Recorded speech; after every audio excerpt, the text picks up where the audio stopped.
അപ്പൊ സുഹൃത്തുക്കളെ, പിന്നെ അങ്ങനത്തെ ഈ ഒരു കറാമത്തും ഇല്ലെന്ന് പറഞ്ഞ മൊനമ്പത്തെ നേർച്ചപ്പാട്ടിൽ എന്തൊക്കെ കറാമത്തുണ്ടായി, എന്തൊക്കെ കറാമത്തുണ്ടായി കേട്ടോളിൻ.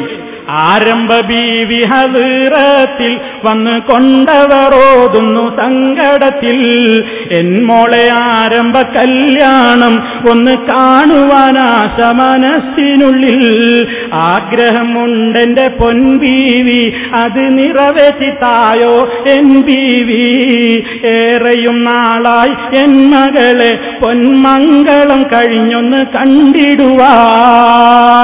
മുൻപത്തെ ജാറത്ത് പോയിട്ടുള്ള പ്രാർത്ഥനയാണ്. നിങ്ങൾക്കൊരു സ്വർണ്ണ ചെയിനല്ലേ കിട്ടിയുള്ളൂ, എത്രനാ കിട്ടി ഈ പാട്ട് തീരുമ്പോ മനസ്സിലാവും നിങ്ങൾക്ക് കേട്ടോ. ശരിക്കും പഠിച്ചു വെച്ചോ. എന്താ, പണ്ടം മുതലും അതേറെയുണ്ട്, പിന്നെ പഠനത്തിൽ കോഴ്സ് പൂർത്തിയുണ്ട്, പാവൻ സ്വർണം ജാറത്തിൽ തന്നിടാം എന്റെ പൂമോളെ മംഗളം കഴിഞ്ഞിടാൻ, ചെയ്യുന്നു പ്രാർത്ഥന ബീവിയിൽ അവർക്കേറ്റവും സന്തോഷത്താലെയും, മാസങ്ങൾ ദിവസങ്ങൾ കഴിഞ്ഞല്ലോ നല്ല സുന്ദര മണവാളൻ വന്നല്ലോ. നേരത്തെ നേർന്നപ്പോഴേ കഥ, സ്വർണ്ണച്ചെയിന് തരാന്ന് പറഞ്ഞപ്പോഴേ കഥ, പെട്ടെന്ന് പുതിയാപ്പള വന്നു. പുതിയാപ്പള വന്നൂന്നോ, തീർന്നില്ല. സന്തോഷം പൂണ്ടവർ പോകുന്നേ, ബീവി മുനമ്പത്തെ ദർഗയിലെത്തുന്നേ, ഏറ്റുള്ള പാവൻ സ്വർണം നൽകുന്നേ, ഏറെ പൂമോളെ കൈച്ചെയിനും നൽകുന്നേ.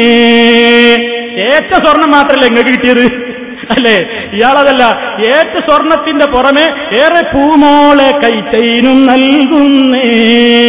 നിങ്ങൾക്ക് മാത്രമാണ് വിചാരിച്ച് ഇത് സിറാജിലതൊക്കെ മാത്രം അള്ള കൊടുത്തൊരു പതിലാണോ ഉള്ളു, എല്ലാവരും ദർജയേറ്റി കൊടുക്കട്ടെ, എല്ലാവരും കൊടുക്കണം എന്നൊക്കെ പറഞ്ഞാൽ ഇങ്ങനെ ഇതൊക്കെ തട്ടിപ്പ് ഈ രൂപത്തിൽ. അങ്ങനെ എത്ര കറാമത്തിന്റെ പേര്. ഹിമാരിൽ ഹാദിരി ഔകാമുദിൽ പാതിരി, ഓഹോ ഇതെന്തൊരു പാതിരി. ഇതാ ഖാദിരി എന്ന് പറഞ്ഞിട്ടൊരു ചങ്ങാതി വന്നിരിക്കുന്നു. മിഥിലൽ ഹിമാരി, ഹിമാറിന് ഞാൻ അർത്ഥം പറയണോ, ഹിമാറിന് ഞാൻ അർത്ഥം പറയണ്ടല്ലോ. ഹിമാറിനെ പോലെ ഒരു ഖാദിരി ഔകാമുദിൽ പാതിരി, അതല്ലെങ്കിൽ വഴിപിഴപ്പിക്കുന്ന ഒരു പാതിരിയാണ് ഇയാള്. ഓഹോ ഇതെന്തൊരു പാതിരി, എന്തൊരു പാതിരിയാണ് ഈ കോലം എന്ന് പറഞ്ഞുകൊണ്ട് ഈ കെ അബൂബക്കർ മുസ്ലിയാരതാ മറ്റേ വിഭാഗം വലിയായിട്ട് ചിത്രീകരിക്കുന്ന കോട്ടിക്കുളം ഖാദിരിയെ സംബന്ധിച്ച് വിശദീകരിച്ചിരിക്കുകയാണ്. അയാൾക്കുള്ള ക്വാളിഫിക്കേഷൻ എന്തൊക്കെയാണെന്ന് തുടർന്നുകൊണ്ട് പറയുന്നുണ്ട്. ധാരാളക്കണക്കിന് പ്രത്യേകതകൾ അയാളെ സംബന്ധിച്ച് ഈ പത്രത്തിൽ എഴുതിയിട്ടുണ്ട്. എന്താണതെന്ന് ചിലതൊക്കെ നിങ്ങൾ നോക്കേണ്ടതാണ്. ഈ കള്ളക്കാതിരിയുടെ പോരിശകൾ കേൾക്കണ്ടേ. ഒന്ന്, ഒറ്റ വഖത്തും നിസ്കരിക്കില്ല, ഒറ്റ വഖത്തും നിസ്കരിക്കില്ല. ഒന്നാം നമ്പർ ക്വാളിഫിക്കേഷൻ അതാണ്. 35 കൊല്ലമായി താൻ അയാളുമായി അടുത്ത് ബന്ധപ്പെടുന്നു. ഇതിനിടയ്ക്ക് ഒരു മഗ്രിബ് നിസ്കാരമല്ലാതെ മറ്റൊന്നും അയാൾ നിസ്കരിക്കുന്നത് ഞാൻ കണ്ടിട്ടില്ലെന്ന് ശൈഖിന്റെ പ്രധാന മുരീദായ ഉദുമക്കാരൻ മമ്മിച്ച പറയുന്നു. ഞാൻ പറയുന്നതല്ല, ഏറ്റവും വലിയ മുരീദ് മമ്മിച്ചയുടെ റിപ്പോർട്ടാണ്. ഒറ്റ വഖത്ത് നിസ്കരിക്കാത്തവനെയല്ലേ ഈ AP ഭാഗം വലിയായി കൊണ്ടു നടക്കുന്നത്. ഇനി രണ്ടാമത്തെ ക്വാളിഫിക്കേഷൻ കേൾക്കണോ. ജുമഅക്ക് പോകാറില്ല, വെള്ളിയാഴ്ച രാവിലെ തന്നെ കുളിക്കാനായി കുളത്തിലേക്ക് ഇറങ്ങും, വൈകുന്നേരം വരെ തലയിൽ വെള്ളമടിച്ചുകൊണ്ട് കുളത്തിൽ തന്നെ കഴിയും. പിന്നെ എങ്ങനെ ജുമുഅ? മൂന്നാമതായി കേട്ടോ, കൈകൊണ്ട് ഒരാളെയും ഒരു വസ്തുവിനെയും തൊടില്ല. കയ്യിൽ ടവ്വല് ചുറ്റിക്കൊണ്ടേ ആളുകളെ തൊടുകയോ അവർക്ക് എന്തെങ്കിലും നൽകുകയോ ചെയ്യുകയുള്ളൂ. സ്വന്തം വാഹനത്തിൽ പോലും മഞ്ഞർ തൊടുന്നത് ഇഷ്ടവുമല്ല. നാലാമത്തെ ക്വാളിഫിക്കേഷൻ കേട്ടോ, ഇഷ്ടം പോലെ കല്യാണം കഴിക്കും, യുവസുന്ദരികളായിരിക്കും കൂടുതലും. 2-3 മാസത്തിന് ശേഷം അവരെ ഒഴിവാക്കും. ആരെങ്കിലും എനിക്കൊരു മോളെ കെട്ടിക്കാനുണ്ട് സഹായിക്കണം എന്ന് പറഞ്ഞു വന്നാൽ തനിക്ക് കെട്ടിച്ചു തന്നോളൂ എന്ന് പറയും. കക്ഷിക്ക് സമ്മതമാണെങ്കിൽ പെണ്ണിനെയും വലിയനെയും കൊണ്ടുവരാൻ പറയും. പെണ്ണ് വരുമ്പോൾ ധരിക്കാനുള്ള വസ്ത്രവും 500 രൂപയും കൊടുക്കും. 50-ലധികം പെണ്ണുങ്ങളെ ഇങ്ങനെ കല്യാണം കഴിച്ച് വിട്ടതായി നാട്ടുകാര് പറയുന്നു. കേട്ടില്ലേ? എന്താ ക്വാളിഫിക്കേഷൻ എന്ന് മനസ്സിലായില്ലേ? ഈ രൂപത്തിൽ നമ്മുടെ കേരളത്തിൽ കഴിഞ്ഞുപോയ ഒരാളെ സംബന്ധിച്ചായി എഴുതുന്നത്. ഇത് മുജാഹിദിന്റെ ആൽമനാറല്ല കേട്ടോ, വിചിന്തനം വാരികയല്ല, ഇസ്ലാഹ് മാസികയിലല്ല വന്നത്. സംവാദത്തിൽ വന്നതല്ല. ഇത് രേഖപ്പെടുത്തിയിട്ടുള്ളത് ഇവിടുത്തെ സുന്നി കക്ഷികളിൽ ഒരു കക്ഷിയുടെ പത്രത്തിലാണ്. അപ്പോ മുജാഹിദുകൾ ഇതിനെയാണ് എതിർക്കുന്നതെന്ന് മനസ്സിലാക്കിക്കോ.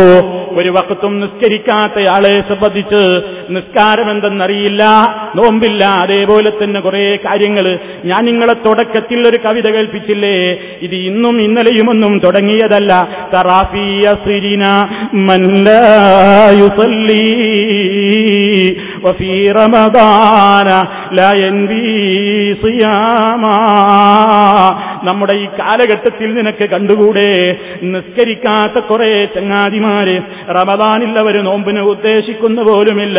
വയഫഹുഷു ഫീ ശബാബിൻ ഔ ശിജാരി, അവരതാ ചീത്തയായ പ്രവർത്തനങ്ങളിൽ ഏർപ്പെടുകയാണ്, വഴക്കിൽ ഏർപ്പെടുകയാണ്. അവർക്കൊരു നല്ല വർത്തമാനം പറയാൻ പോലും കഴിയുന്നില്ല. വയക്ഷിഫു ഔറത്തൻ അംദം വയംശി, മനഃപൂർവ്വവും അല്ലാതെയുമൊക്കെ അതാ ഔറത്തൊക്കെ വെളിച്ചത്തിട്ടുകൊണ്ടല്ലേ അവർ നടക്കുന്നത്.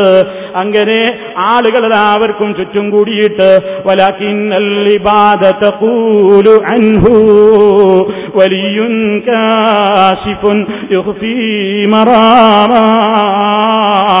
എല്ലാ എന്തൊക്കെയോ രഹസ്യങ്ങൾ കുടികൊള്ളുന്ന ഏറ്റവും വലിയ നല്ലവനായ ഒരു വലിയാണിതെന്ന് ആളുകളിൽ അയാൾക്ക് ചുറ്റും കൂടിക്കൊണ്ട് പറയുന്നു. ഇതെന്തൊരു സങ്കടമാണ്, എന്തൊരു പുതുമയാണിത് എന്ന് പറഞ്ഞുകൊണ്ട് അതിൽ വിവരിക്കുന്നു. ഇവരാവുലിയോ ഇത് സുന്നത്ത് മാസിക, സാക്ഷാൽ കാന്തപുരം വിഭാഗത്തിന്റെ മാസിക. അതിൽ കാണാം വേങ്ങര കോയപ്പാപ്പയുടെ കറാമത്ത്. വേങ്ങര കോയപ്പാപ്പയുടെ കറാമത്ത് എന്താ കേട്ടോളിൽ, പെട്ടെന്ന് വായിക്കാം. കടുത്ത വരൾച്ച, എവിടെയും വെള്ളത്തിന് ക്ഷാമം. വേങ്ങര നിവാസികളായ ഏതാനും ആളുകൾ തങ്ങളെ സമീപത്തെത്തി കാര്യം ധരിപ്പിച്ചു. തങ്ങളെ മഴല്ല.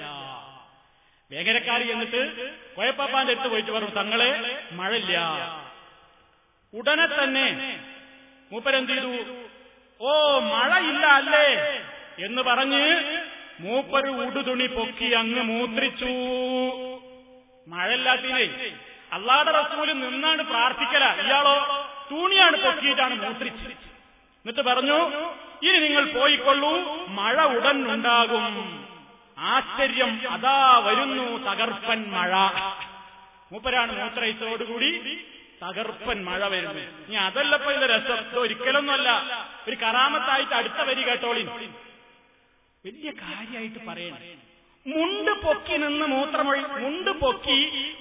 മൂത്രമൊഴിച്ച സംഭവം മറ്റു പലപ്പോഴും ഉണ്ടായിട്ടുണ്ട്. ഒരിക്കലൊന്നുമല്ല, പലപ്പോഴും ഉണ്ടായിട്ടുണ്ട് മഹാനവറുകൾക്ക്. മൂപ്പര് മുണ്ട് പൊക്കിയിരുന്നു അങ്ങ് ചേതൊഴിക്കും. അപ്പൊ വരും തകർപ്പൻ മഴ വരും. നിങ്ങളെ മാസികയിലുള്ളതല്ലേ? പിന്നെ മൂപ്പരല്ലേ കറാമത്തെന്താ? കോയപ്പാപ്പ കുളിക്കുന്നതായി ആരും കണ്ടിരുന്നില്ല. പക്ഷേ മഹാന്റെ ശരീരത്തിലോ വസ്ത്രത്തിലോ അഴുക്കോ വാസനയോ ഉണ്ടായില്ല. കുളിക്കലില്ല, എന്നാലും വാസനയൊന്നുമില്ല. അതാണ് വലിയ കറാമത്ത്.